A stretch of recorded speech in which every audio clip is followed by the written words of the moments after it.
Viel tausend Meilen ritt ich durch die Nacht. Dies Märchen habe ich euch mitgebracht.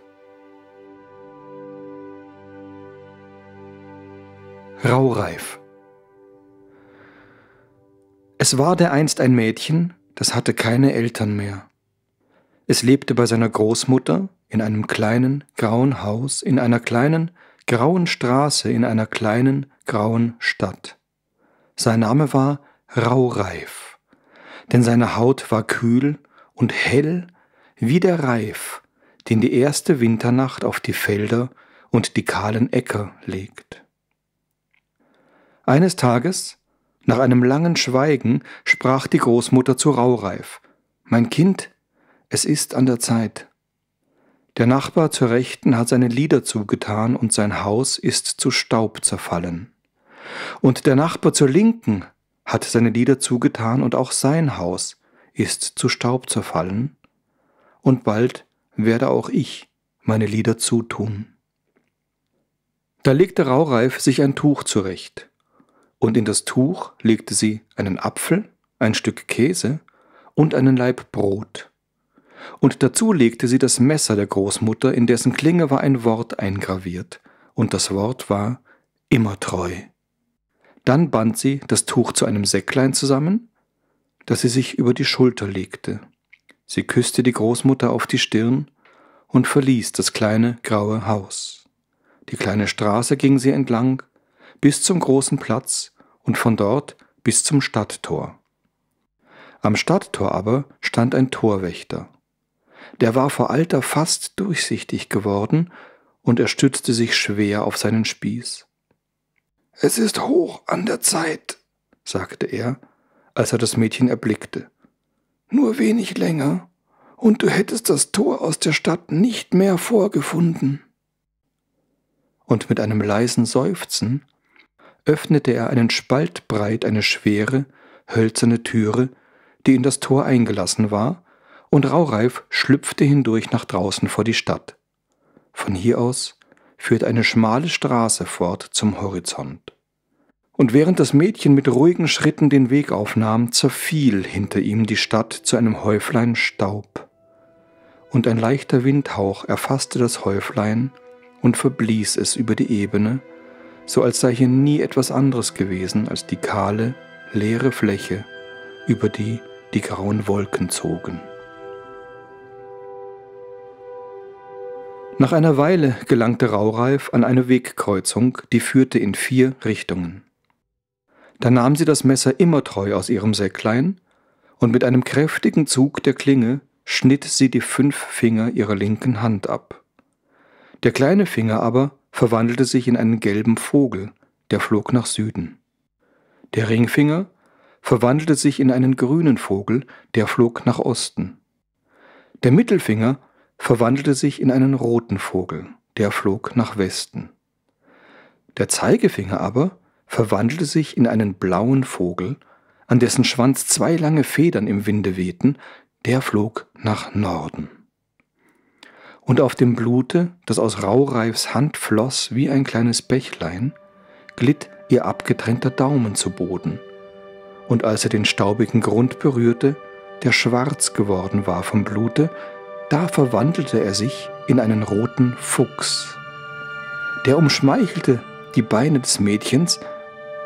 »Es ist an der Zeit«, sprach der Fuchs, »und der Weg ist noch lang.« So wandten die beiden sich nach Norden und zogen weiter. Nach einem Stück des Weges nun gelangten sie an einen schmalen Fluss, über den war eine Brücke gebaut, und vor der Brücke stand ein Brückenwächter. Als der Brückenwächter Raureif sah, da sprach er: »Sieh, wer da des Weges kommt. was willst du mir geben, wenn ich dich passieren lasse?« Da griff das Mädchen in sein Säcklein und zog den Apfel hervor und legte ihn dem Wächter in die Hände, und er ließ sie die Brücke überqueren. Als sie aber auf der anderen Seite des Flusses angekommen war, da wurde der Apfel ganz braun und runzelig, und der Wächter schluckte ihn in einem Stück. Und wie er ihn geschluckt hatte, sank er nieder und verfiel in einen tiefen Schlaf. Und ohne sich umzusehen, zogen Raureif und der rote Fuchs weiter. Nach einem weiteren Weilchen des Weges gelangten sie an einen breiteren Fluss. Über den war auch eine Brücke gebaut, und vor der Brücke stand ein Brückenwächter. Als der Brückenwächter Raureif sah, da sprach er: »Sieh, wer da des Weges kommt. Was willst du mir geben, wenn ich dich passieren lasse?« Da griff das Mädchen in sein Säcklein und zog den Käse hervor und legte ihn dem Wächter in die Hände, und er ließ sie die Brücke überqueren.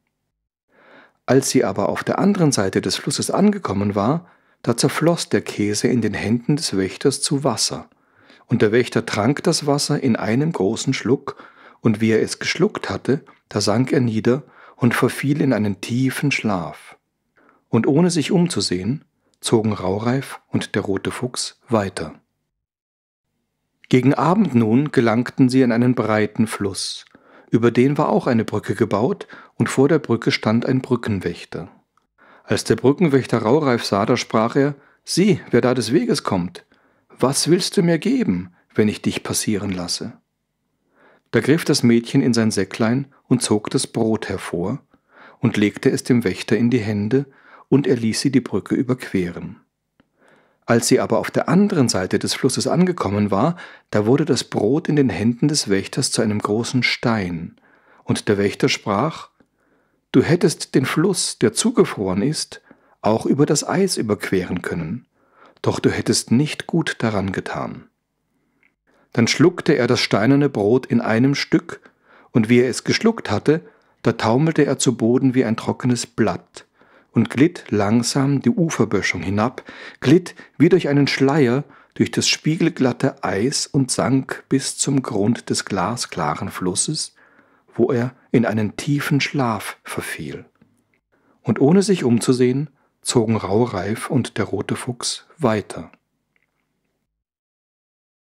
Es war nun gegen Einbruch der Dunkelheit, da gelangten sie an eine Wand aus Eis.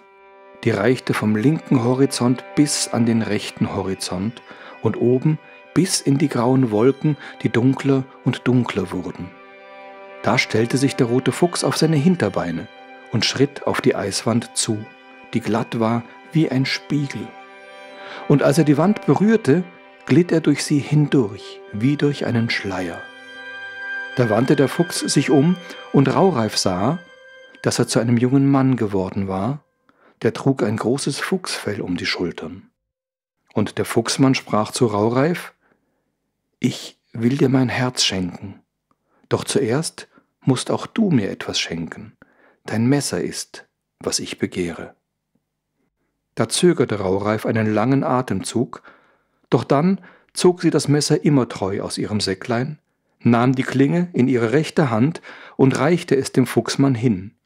Und wie er es an sich zog, da schnitt die scharfe Klinge tief in Raureifs Hand, und die Blutstropfen, die auf den verschneiten Boden fielen, wurden zu schwarzen Blüten. Der Fuchsmann aber hielt das Messer mit festem Griff, und mit einer Bewegung so leicht wie ein Windhauch schnitt er ein großes Loch in seine Brust, darinnen man sein Herz schlagen sehen konnte.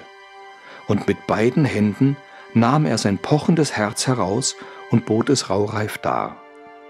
Sie aber nahm es vorsichtig in ihre Hände, und in einem Stück schluckte sie sein Herz, und das Blut von seinem Herzen färbte ihre Wangen rot, und wo ein paar Tropfen auf den verschneiten Boden fielen, da wurden sie zu roten Blüten.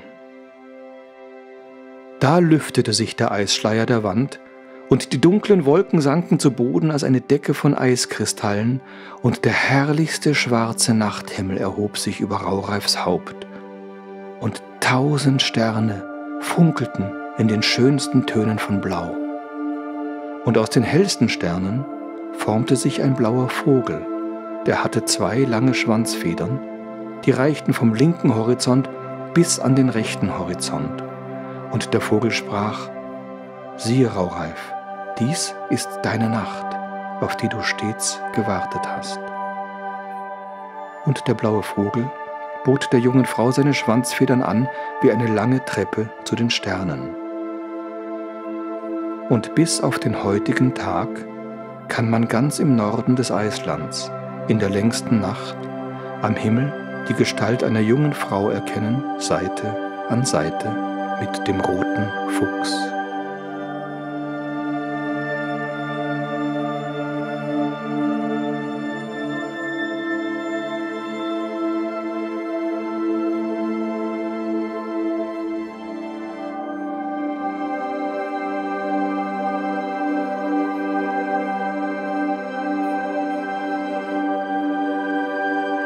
Viel tausend Meilen ritt ich durch die Nacht. Dies Märchen habe ich euch mitgebracht.